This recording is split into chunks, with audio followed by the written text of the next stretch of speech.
एकदम स्पष्ट कहेंगे, अगर दादागिरी आपको दिखानी है तो ये छात्र आपको अपनी दादागिरी भी दिखाएंगे। कभी वर्दी उतार किसी पटना के डाकबंगला चौराहा पे आप आइएगा। सरकार किसी की भी हो, ये बर्दाश्त नहीं किया जाएगा। हमें आतंकवादियों की तरह, हमें गुंडे मवालियों की तरह सरकार के अधिकारी जो सरकार को भी बदनाम करने में लगे हुए हैं, इन लोगों को अगर चिन्हित करके इन पे कार्रवाई नहीं की गई तो आगामी 5 दिनों के बाद मैं स्पष्ट कर देना चाहता हूं, सबसे पहले तो डीएम के आवास का घेराव करेंगे, डीएम के कार्यालय का घेराव करेंगे। इसमें डीएम की भी पूरी संतृप्तता है। बिना डीएम के आदेश के वहां पे लाठियां नहीं चली है। और अगर डीएम को नीतीश कुमार जी बचाना चाह रहे हैं तो नीतीश कुमार जी का भी घेराव होगा और उनके भी आवास का घेराव होगा। ये अधिकारी जिस भेड़िए की तरह एक छात्र को मार रहे थे वो हमें जवाब दें। और ये के सिंह अभी तक क्यों बना हुआ है, इस पे विधानसभा से लेकर अन्य कई मामले हैं। छात्रों को पीटने के बाद उन पे फर्जी मुकदमा भी किया गया है।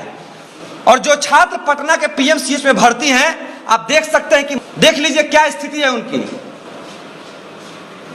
स्पष्ट हम पूछना चाहेंगे उप मुख्यमंत्री तेजस्वी यादव जी से भी और नीतीश कुमार से भी कि आप अभी तक उनको देखने क्यों नहीं गए। पटना के डाकबंगला चौराहे पे आम छात्रों पे अंधाधुंध लाठियां बिहार सरकार के अधिकारियों के द्वारा चलाई गई, इसकी निंदा पूरा बिहार कर रहा है। आज पटना विश्वविद्यालय छात्र संघ ने इसकी निंदा करते हुए जो भी अधिकारी थे, जो एडीएम थे, जिन पे कहा जा रहा है कि पूर्व में भी विधानसभा में भी जो हमला हुआ था नेताओं पे, उस हमला में भी इनकी संतृप्तता थी, कोई मुकदमा दर्ज नहीं किया गया। और इसके अलावा बिहार के पटना में और जहां जहां इनकी पोस्टिंग रही है, मैं आपको बता दूं कि इनके प्रति इनका रवैया यही रहा है।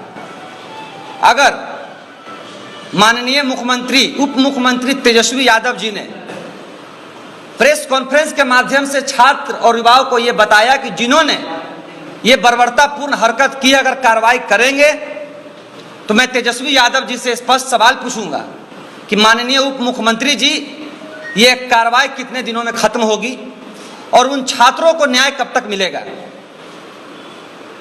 लोकतंत्र में जनता मालिक है।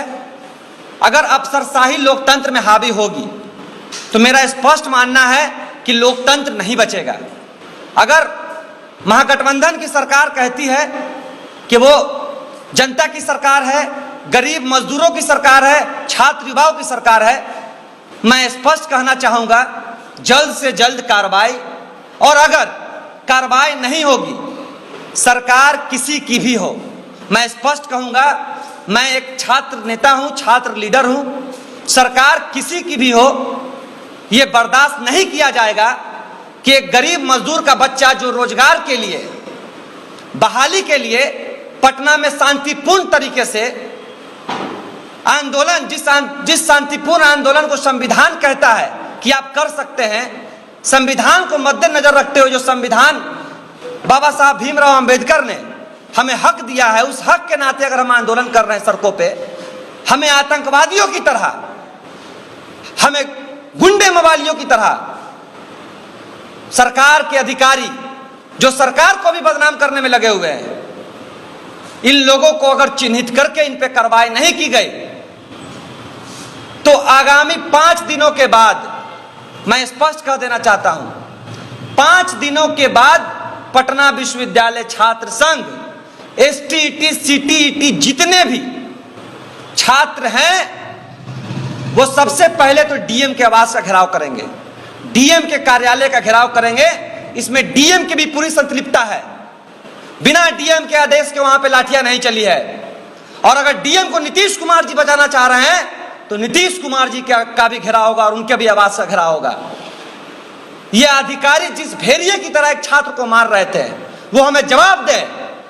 और ये के सिंह अभी तक क्यों बना हुआ है, इस पे विधानसभा से लेकर अन्य कई मामले हैं। इनका निजी घर का मामला है, वहां पे भी इनका यही रवैया रहता है।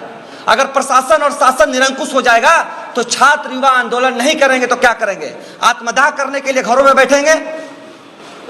पूरी तरह से स्पष्ट मांग है किस तरह से छात्रों को पीटने के बाद उन पर फर्जी मुकदमा भी किया गया है। और जो छात्र पटना के पीएमसीएच में भर्ती हैं, आप देख सकते हैं कि देख लीजिए क्या स्थिति है उनकी।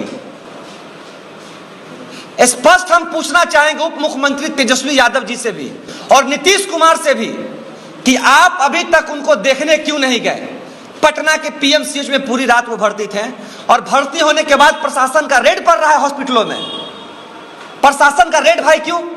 अधमरे लोगों पे आप प्रशासन का रेड पड़ रहा है। तेजस्वी यादव जी ने तो प्रेस कॉन्फ्रेंस करके कह दिया कि न्याय मिलेगा।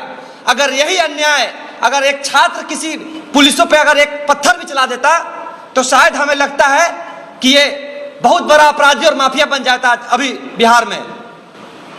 तो हमारा स्पष्ट सवाल है कि अगर इसी तरह से लोकतंत्र में अफसरशाही हावी रही तो कोई भी बिहार का और छात्र नेता हो या युवा हो सड़क पे हिम्मत नहीं करेगा सरकार या विपक्ष के खिलाफ बोलने की, और बिहार में तो लोकतंत्र पूरी तरह से मिट जाएगा। और के सिंह जी को स्पष्ट कह देना चाहते हैं कि अगर आपको अपनी मर्दानगी दिखानी है और दादागिरी दिखानी है तो कभी वर्दी उतार के मिलिए इन छात्रों से। एकदम स्पष्ट कहेंगे, अगर दादागिरी आपको दिखानी है तो ये छात्र आपको अपनी दादागिरी भी दिखाएंगे। कभी वर्दी उतार किसी पटना के डाकबंगला चौराहा पे आप आइएगा। छात्रों में, पूरे बिहार के छात्र युवा में आक्रोश है। जिस तरह से ये लोग छात्रों को पीटने का काम किए हैं, उनकी हत्या करने का काम किए हैं, ये हत्या करने की साजिश थी। जिस तिरंगे के लिए हर घर तिरंगा फहरा दिया आपने पिछले 15 अगस्त को, उसी तिरंगा पे आप लोग लाठियां बरसा रहे थे। ये दोहरा चरित्र केंद्र सरकार का नहीं चलेगा। आप अगर अपने अधिकारियों का अनुशासन नहीं सिखाते हैं तो बिहार का छात्र नौजवान युवा आपको अनुशासन सिखाएगा। जल्द से जल्द इस एडीएम के सिंह पे अगर कार्रवाई नहीं होती है, पूरे बिहार के छात्र नौजवान युवा मुख्यमंत्री आवास और डीएम के आवास की तरफ कूच करेंगे। मनीष कुमार, छात्र संघ अध्यक्ष, पटना विश्वविद्यालय। क्या कार्रवाई चाहते हैं? किस तरह की कार्रवाई चाहते हैं? बिल्कुल 307 के तहत उन पे मामला चले। 307 हत्या करने की साजिश के तहत एडीएम पे, क्योंकि जिस तरह से उनको मारा गया है पूरी तरह से हत्या करने की साजिश थी एडीएम की। और जिस तरह से एडीएम इस तरह का व्यवहार कर रहे थे, इस पे स्पष्ट होता है कि अभी भी जिस अफसरशाही को खत्म करने की बात को लेकर आरजेडी सरकार में आई है, तेजस्वी जी बात करते हैं, गरीब मजदूर की बात करते हैं, अभी तक छात्रों का, युवाओं का विश्वास सरकार पे नहीं बन पाया है। अगर माननीय तेजस्वी जी विश्वास बनाना चाहते हैं, अविलंब 5 दिन के अंदर एडीएम को सस्पेंड करके, बर्खास्त करके 307 के तहत उनकी पूरी टीम पे कार्रवाई की जाए और पटना के डीएम पे भी कार्रवाई की जाए। उन्होंने आदेश किस संदर्भ में दिया था इसकी पूरी तरह से जांच हो, अन्यथा पूरे बिहार का छात्र नौजवान युवा पटना की सड़कों पर उतरेगा और जोरदार आंदोलन करेगा। ये कहा जा रहा है कि छात्रों के पास परमिशन नहीं था आंदोलन करने के लिए, इन्होंने यातायात बाधित किया, इसके लिए ये सब काम हुआ। देखो, सरकार बहुत बड़े बड़े वादे करते हैं, आप लोग जानते हैं। रोजगार को लेकर 10-20 लाख रोजगार का वादा हुआ, उससे पहले 2 करोड़ रोजगार का वादा हुआ। लेकिन जो वैकेंसियां आके लटकी हुई है, छात्र उसके सवाल पे पटना के डाकबंगला चौराहा पे थे। जो वैकेंसी आके लटकी हुई है, छात्र जब पास कर चुके हैं, तो रोजगार के मुद्दे पे आप हम कहेंगे कि हम आपके विरोध आंदोलन करने, और आप मानिएगा। हमेशा से बिहार में लोकतंत्र को ध्यान में रखते हुए, संविधान को ध्यान में रखते हुए आंदोलन होते आया है। और जब तक लोकतंत्र संविधान जिंदा है, बिहार में आंदोलन जिंदा रहेगा। और आंदोलन को कुचलने वाले को छात्र युवा कभी माफ नहीं करेगा। किसी की सरकार हो, हमें न्याय चाहिए, न्याय चाहिए, न्याय चाहिए।